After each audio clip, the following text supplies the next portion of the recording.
Hey, what's going on, everybody? Welcome to Quick Break Games, and welcome back to the Every Extra series here on the channel, where we show off all the extras in the various LEGO games. And this time we are doing LEGO Pirates of the Caribbean, the video game from 2011. And we're going to be showing off all 20 extras in this game. So if we pull up the extras menu here they are. There are 20 in this game, so there's one for each level. And so we're just going to go down the list. So first off, we have disguises. We turn that on. It gives every character a disguise with the fake glasses and mustache, nose, and all that. Classic extra there. Here we have fast dig. If you turn that on, it's going to allow the characters to dig faster with a shovel, so it comes in handy. Next up, we have the fast forge. This is characters, with like a hammer.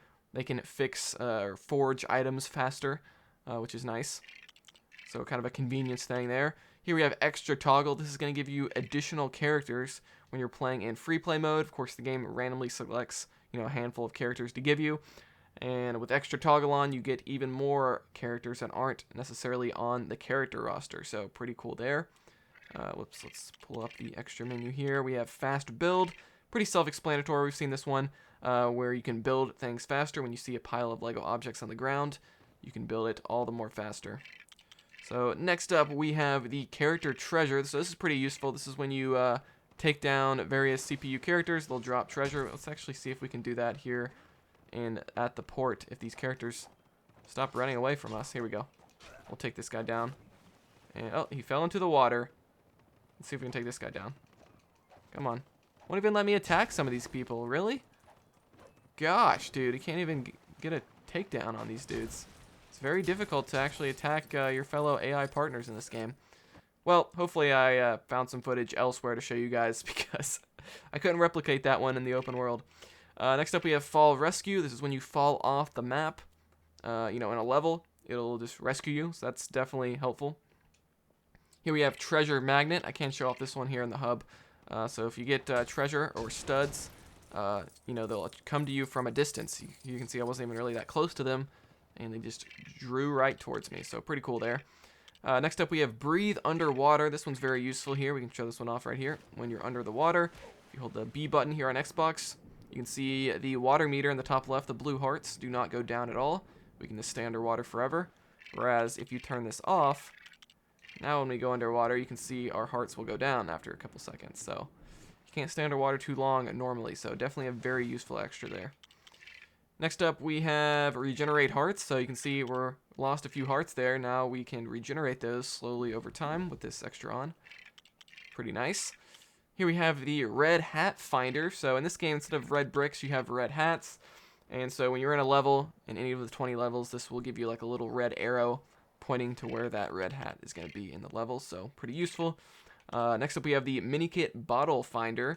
In this game, you have the mini kit bottles. You can see it there in the bottom left corner. So this works the same way. It'll just give you a little arrow in the level telling you where each of the 10 mini kits in each level is located.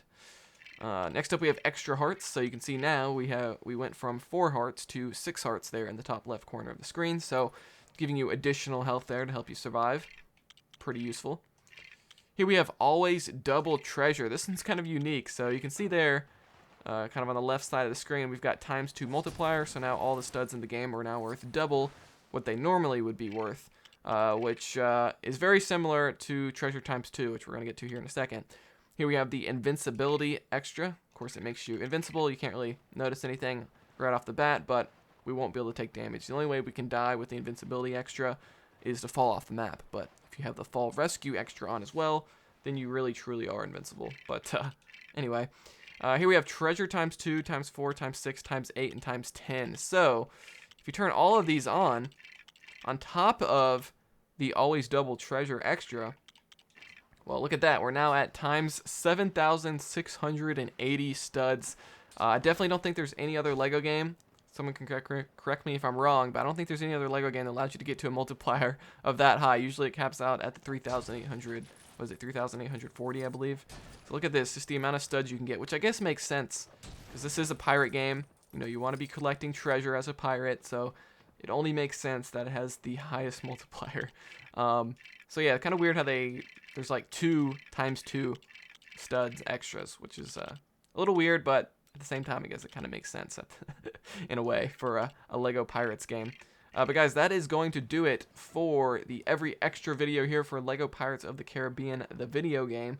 So let me know in the comments below what your favorite extra is. Let me pull them all up. Let me see what would be my favorite. Mine would probably be Breathe Underwater, because that's a one that we haven't seen before, and it's kind of cool how when you go underwater, you can just stay under there forever. So we're going to go with that one. That's my favorite. Let me know your favorite in the comments below, and like this video if you enjoyed it. Dislike it if not. Subscribe for more content like this, and I'll see you guys next time here on Quick Break Games.